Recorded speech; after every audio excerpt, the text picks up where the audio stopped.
நல்லா பைபிள் படிங்க. வார்த்தை உங்களுக்குள்ள இருந்தான்னா ஓடி போயிடுவான். யோசேப்புக்குள்ள வார்த்தை இருந்தது.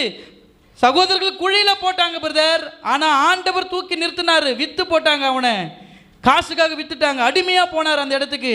ஆனா கர்த்தர் அதே இடத்துல தான் ஒரு அதிகாரத்தில் அமர செய்தார். ஆனா ஏற்ற காலம் வரைக்கும் யோசேப்பு கர்த்தருடைய கரத்தில் அடங்கி இருந்தார்.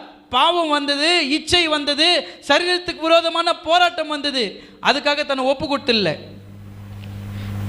சந்தர்ப்பம் கிடைக்கும் போதெல்லாம் தப்பு பண்ணுறாங்களே, அந்த மாதிரி வாழ்க்கை அவர் வாழலை.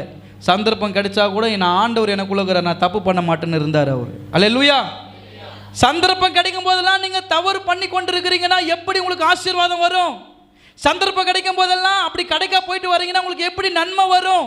சந்தர்ப்பம் கிடைக்கும் போதெல்லாம் அங்கே போய் நின்று வந்தீங்கன்னா உங்களுக்கு எப்படி ஆசீர்வாதம் உயர்வு வரும்? உங்கள் பிள்ளையுடைய எதிர்காலம் ஆசீர்வதிக்கப்படும். உங்களை